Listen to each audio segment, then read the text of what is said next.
আসসালামু আলাইকুম এভরিওয়ান, কি অবস্থা সবার? আশা করি সকলে ভালো আছেন। আবারও আপনাদের মাঝে নতুন একটা নিউ ব্লগ নিয়ে আসলাম। আজকে আমাদের নিউ ব্লগটার উদ্দেশ্য হলো আমরা এক নতুন গন্তব্যে দিয়ে যাচ্ছি এবং সেই গন্তব্য স্থানটি হলো নরসিংদীর ডিম হলিডে পার্ক এবং সেই জায়গায় যাওয়ার জন্য আমরা কিছু ভাই ব্রাদার্স একসাথে রওনা দিয়ে দিলাম। পুরো রিস্কা দিয়ে ভৈরবে যাওয়ার পথে ওয়েদারটা খুবই খারাপ ছিল। তখনকার সময় আকাশ থেকে বৃষ্টির পড়া পড়ছিল, যার কারণে আমাদের অনেকের শরীর ভিজে গিয়েছে। যাই হোক, আমরা ভৈরব বাস স্ট্যান্ডে এসে বাসে করে নরসিংদীর উদ্দেশ্যে রওনা দিয়ে দিলাম। ভৈরব থেকে নরসিংদী আমাদের কাছ থেকে জনপ্রতি ভাড়া নিয়েছে 80 টাকা এবং সেখানে পৌঁছানোর জন্য সময় লেগেছে 1 ঘন্টা 30 মিনিটের মতো। বাস থেকে নেমে আমরা ভাই ব্রাদার সবাই একসাথে পার্কের উদ্দেশ্যে হাঁটা শুরু করলাম এবং আমরা পার্কের মূল গেট দিয়ে প্রবেশ করলাম। প্রবেশ করার পর আমরা সামনে বরাবর টিকিট কাউন্টারে চলে যাই এবং সেই টিকিট কাউন্টার থেকে আমাদের বড় ভাই টিকিট সংগ্রহ করে, যা প্রত্যেকটি প্রবেশ টিকিটের মূল্য ছিল 350 টাকা এবং সেই টিকিট নিয়ে আমরা ভিতরে প্রবেশ করি এবং সবাই পরিকল্পনা করতেছে ভূতের বাড়িতে যাইবো। সবার মতামত কনফার্ম হওয়ার পর আমরা ভূতের বাড়ির দিকে আগাই। তবে তার ভিতরে প্রবেশের জন্য আপনার অবশ্যই টিকিট প্রযোজ্য। হ্যাঁ, আরেকটি কথা, তার ভিতরে শিশুদের জন্য প্রবেশ নিষেধ। যাই হোক, কাউন্টার থেকে টিকিট নিয়ে আমরা ভিতরে প্রবেশ শুরু করলাম। একটু সামনে আগানো মাত্রই সবাই বয়ে কাতর হয়ে গেছে, কেউ বয়ে সামনের দিকে আগাচ্ছে না, একজন আরেকজনকে ধাক্কাধাক্কি করতেছে এবং ভয় দেখাচ্ছে। তারপর সামনে একজন আগাইছে, তার দেখা দেখি আমরা সবাই এক এক করে প্রবেশ করতেছি। তারপর পিছনে আমি তাই না করতেছি যে আমি ভিতরে ঢুকুম না, কারণ ভিতর থেকে এমন এক ভূতের ইমোশনাল সাউন্ড আইতেছে যা সকলে বই পাইতে বাধ্য হইব।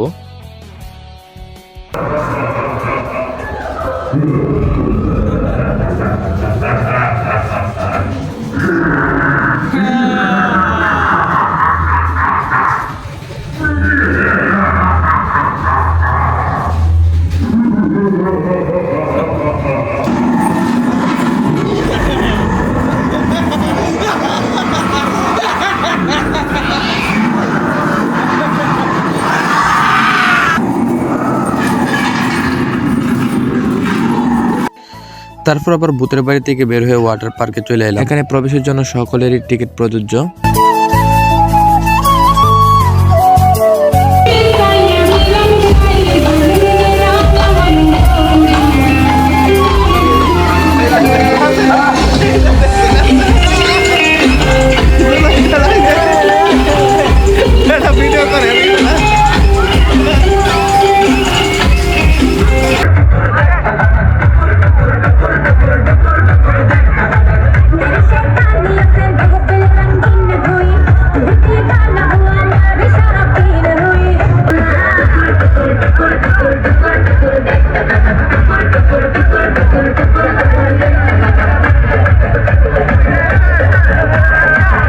অনেক আনন্দ মজা করার পর আজকের ব্লগটা এখানেই শেষ।